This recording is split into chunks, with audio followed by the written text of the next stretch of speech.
नमस्कार दोस्तों, एक सवाल पूछ रहा हूं मैं आपसे। क्या भारत में इंसानों की जान की कीमत सिर्फ 1000 रुपए ही रह गई है?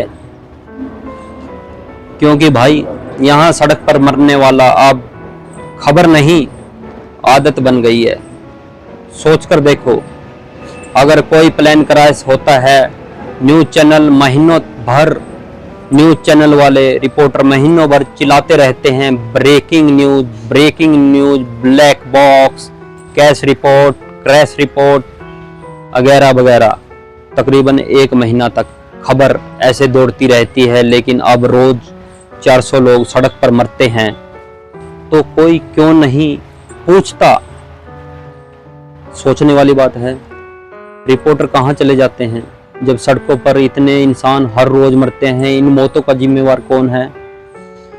इनको पूछने वाले सब कहाँ गायब हो जाते हैं तब?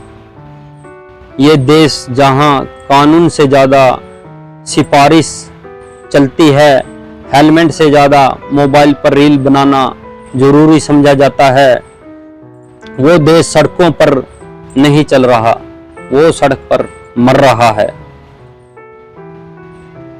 यह सच्चाई है दोस्तों, वह सड़क पर मर रहा है, चल नहीं रहा। हर साल भारत में तकरीबन 1.5 लाख से ज्यादा लोग सड़क के हादसों में मारे जाते हैं।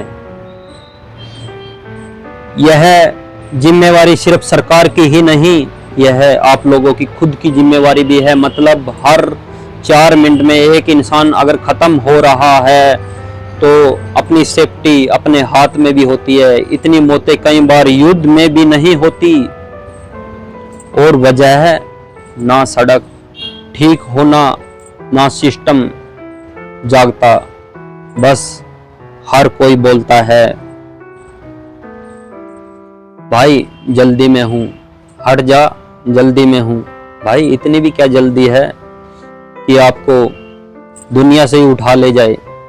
यानी ट्रैफिक के रूल नहीं चलता, ट्रैफिक में ईगो चलती है। यहाँ पर अपनी ईगो कम करो, ट्रैफिक रूल फॉलो करो। पहले मैं निकलूंगा, ये चीजें भूल जाओ दोस्तों। अगर सेफ रहना है तो घर से पहले निकलना सीख लो। अगर आप कहीं जा रहे हो तो 10 मिनट पहले निकलना सीख लो। 2019 में भारत सरकार ने कानून बनाया था, जुर्माना तकरीबन 10,000 रुपए, लेकिन जब पुलिस खुद बोलती है थोड़ा एडजस्टमेंट कर ले भाई, पुलिस से बोलते हैं तो पुलिस भी मान जाती है, तो कानून की औकात क्या रह जाती है? तकरीबन 200 की पर्ची, 100 में सेटिंग।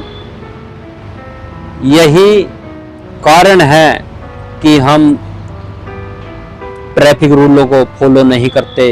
यहाँ रेड सिग्नल कूदना कोई बड़ी बात नहीं, सिर्फ आम बात है। हेलमेट ना पहनना हीरोपंथी समझा जाता है।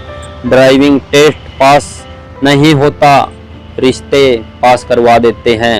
लाइसेंस तो जैसे फ्री में मिल जाता है, दोस्त रिश्तेदारी सब पास करवा देती है। यही तो कारण है कि जिनको गाड़ी चलानी नहीं आती है वो भी लाइसेंस लेकर रोड पे निकल लेते हैं, और जब सड़क पर नियम तोड़ने वाला हीरो बनेगा तो मरने वाला कौन होगा? गरीब, मजदूर या फिर किसी का बच्चा? और भाई सबसे दर्द की बात यह है कि आसमान में अगर हादसा होता है तो देश हिल जाता है। अगर आसमान में हादसा होता है तो देश हिल जाता है, लेकिन सड़क पर अगर कोई मर जाए, बस एक लाइन, ड्राइवर गाड़ी तेज चला रहा था, कहानी खत्म।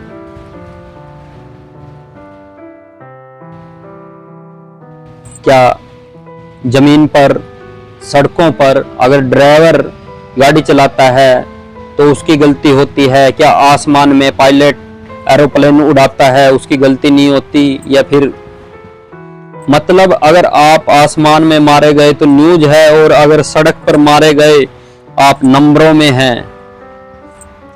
वहां मौत की क्लास देकर मिलती है, यहाँ मौत भी क्लास देख कर मिलती है। प्लेन वालों के लिए इन्वेस्टिगेशन, रोड वालों के लिए शांति, ओम शांति। अब सिस्टम की बात कर लें। टूटी हुई सड़कें, खुली गटर बिना, हर रोड पर यहाँ खड्डे मिलेंगे। 30% रोडों पर सही लाइटिंग ही नहीं, 40% रोडों पर साइन बोर्ड ही नहीं, और फिर कहते हैं हादसा अनहोनी थी। इसको आप अनहोनी बोलोगे या फिर क्या चीजें बोलोगे? नहीं भाई, ये हादसा अनहोनी नहीं, सिस्टम की लापरवाही है। सिस्टम की लापरवाही है, और कुछ उस इंसान की भी लापरवाही होती है जो नियम को फॉलो नहीं करता।